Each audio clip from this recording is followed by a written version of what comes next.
अब एक और विषय लेकर आया हूं और वो है H1N1, जिसने अपने भारत को चपेट में ले लिया है।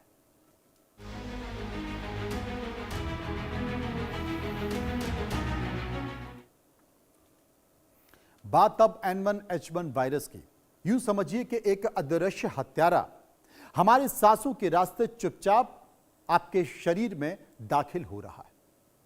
हवा में एक ऐसा जहर घुल चुका है जो सांस लेते ही फेफड़ों को अपने शिकंजे में जकड़ लेता है।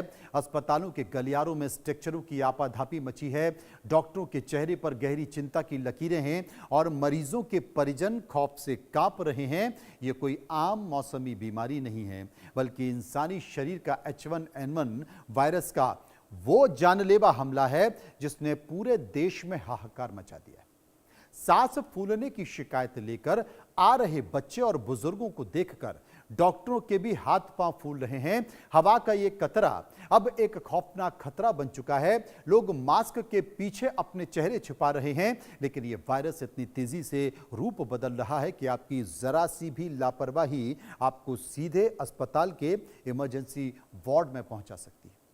क्या हम एक बार फिर किसी बड़ी महामारी के मुहाने पर तो नहीं खड़े? क्या हमारा स्वास्थ्य ढांचा इस खौफनाक हमले को झेलने के लिए पूरी तरह से तैयार है?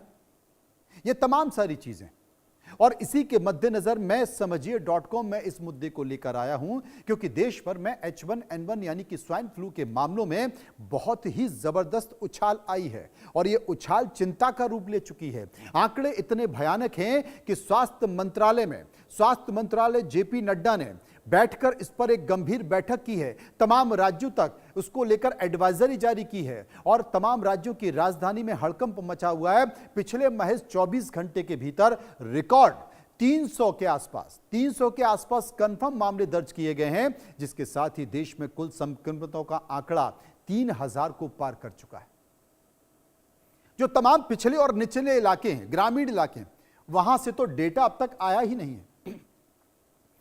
सबसे खौफनाक स्थिति देश की राजधानी दिल्ली की है, जहां पिछले कुछ हफ्तों में H1N1 के मामलों में अचानक से 8 से 10 गुना की वृद्धि हो गई।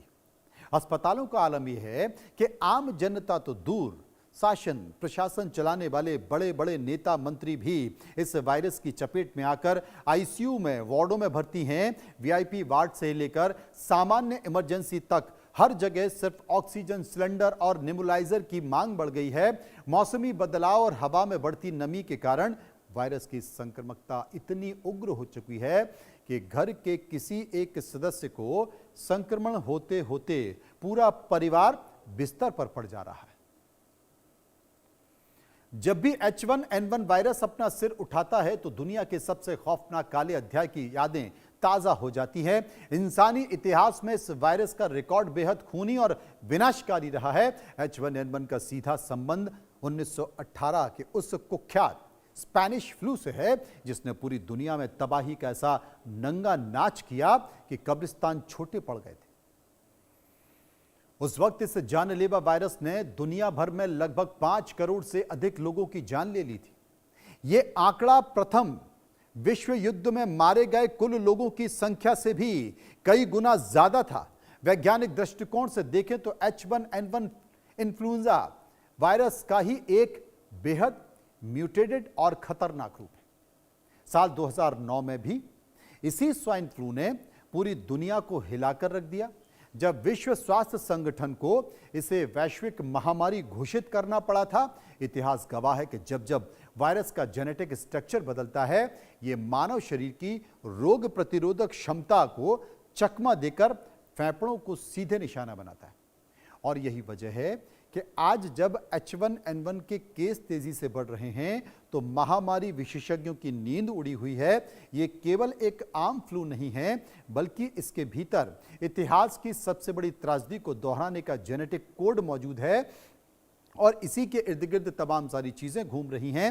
H1N1 इन्फ्लुएंजा एक अत्यधिक संक्रामक रेस्पिरेटरी इन्फेक्शन है जो इंसान के श्वसन तंत्र पर हमला करता है। जब कोई भी संक्रमित व्यक्ति छींकता है, खांसता है, तो उसके मुंह और नाक से निकलने वाली सूक्ष्म बूंदें हवा में तैरने लगती हैं। यदि कोई स्वस्थ व्यक्ति इस दूषित हवा में सांस लेता है तो किसी संक्रमित सतह को छूने के बाद अपने हाथ, नाक और आंख पर लगाता है तो यह वायरस पल भर में उसके शरीर में प्रवेश कर जाता है। इस वायरस का इंक्यूबेशन पीरियड बेहद कम होता है, यानी कि संपर्क में आने के 1 से 4 दिनों के भीतर ही मरीज गंभीर तौर पर बीमार हो जाता है। सबसे डरावनी खबर यह है कि H1N1 के इलाज में इस्तेमाल होने वाली सबसे असरदार एंटीवायरस दवा टेमीफ्लू यानी कि ओसेल्टामिविर का स्टॉक प्रमुख मेडिकल स्टोर और कई अस्पताल में खत्म होने के कगार पर पहुंच गया है। दवा बाजारों में कालाबाजारी की आशंका बढ़ गई है। वेंटिलेटर बेड्स के लिए मरीजों के तीमारदार एक अस्पताल से दूसरे अस्पताल चक्कर लगाने के लिए मजबूर हैं और लगातार इनकी संख्या बढ़ती जा रही है। दिल्ली और एनसीआर के इलाकों में H1N1 के मामलों का अचानक फटना, कई स्थान पर वैज्ञानिक कारणों का परिणाम, मौसम में अचानक से आया बदलाव, हवा में लगातार बनी उच्च नमी और बढ़ता वायु प्रदूषण इस वायरस के पनपने के लिए सबसे आदर्श अच्छा माहौल तैयार कर रहे हैं। प्रदूषण के कारण लोगों के फेफड़े पहले से ही संवेदनशील और कमजोर हैं, जिससे H1N1 वायरस को शरीर पर हमला करने में बेहद आसानी होती है। इसके अलावा सार्वजनिक परिवहन, मेट्रो और भीड़भाड़ वाले बाजारों में मास्क ना पहनने की लापरवाही ने दिल्ली को स्वाइन फ्लू का सबसे हॉट स्पॉट बना दिया। आम लोग अक्सर H1N1 को कोविड-19 के बीच भ्रमित करते हैं, लेकिन इन दोनों में बड़ा अंतर है। हालांकि दोनों ही वायरस सांस की बीमारी पैदा करते हैं, लेकिन H1N1 इन्फ्लुएंजा परिवार का सदस्य है, जबकि कोरोना वायरस फैमिली में आता है।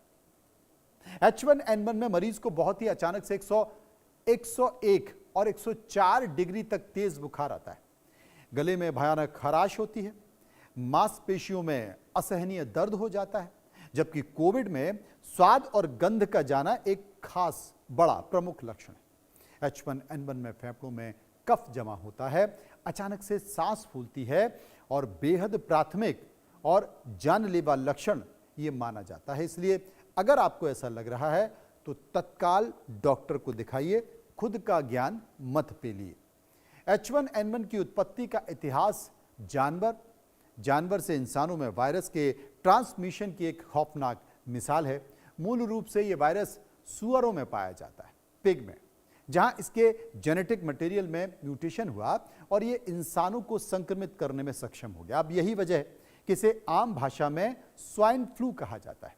इंसानों में आने के बाद यह वायरस ने ह्यूमन टू ह्यूमन ट्रांसमिशन की एक ऐसी क्षमता को विकसित कर लिया है, बना लिया है, जो सामान्य मौसमी फ्लू में कई गुना तेज है। एक अकेला H1N1 संक्रमित मरीज बंद कमरे में हवा के जरिए एक साथ दर्जनों लोगों को बीमार कर सकता है। यह वायरस समाज में कुछ खास वर्गों के लिए सीधा डेथ वारंट साबित हो सकता है, जिन्हें मेडिकल भाषा में हाई रिस्क ग्रुप में रखा जाता है। इसमें सबसे पहला नाम 5 साल से कम उम्र के बच्चे, छोटे बच्चे और 65 साल से ज्यादा उम्र के बुजुर्गों का है।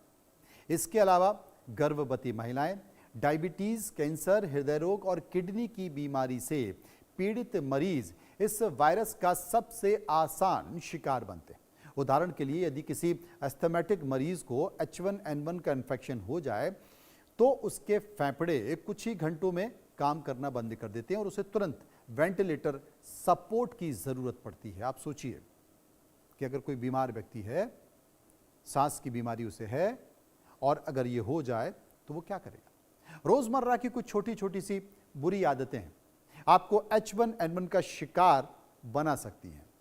उदाहरण के तौर पर बिना हाथ धोए चेहरे, नाक, आंखों को बार बार छूना, भीड़ भाड़ वाली जगहों पर बिना मास्क के जाना, सार्वजनिक स्थानों पर थूकना, संक्रमित व्यक्ति के बर्तन या फिर टॉवल का इस्तेमाल करना और 100 गुना तक ये इन्फेक्शन बढ़ा देता है। डॉक्टर चेतावनी दे रहे हैं कि यदि आपके शरीर में 7 प्रमुख लक्षण हैं तो इन्हें भूलकर सामान्य जुकाम समझकर इग्नोर ना करें। 102 डिग्री के ऊपर बुखार, सूखी खांसी, बलगम वाली खांसी, गले में दर्द होना, सांस लेने में तकलीफ होना, शरीर और जोड़ों में टूटन यानी कि असहनीय दर्द होना और अचानक से ठंड लगकर थकावट महसूस होना, उल्टी आना। समझ गए आप?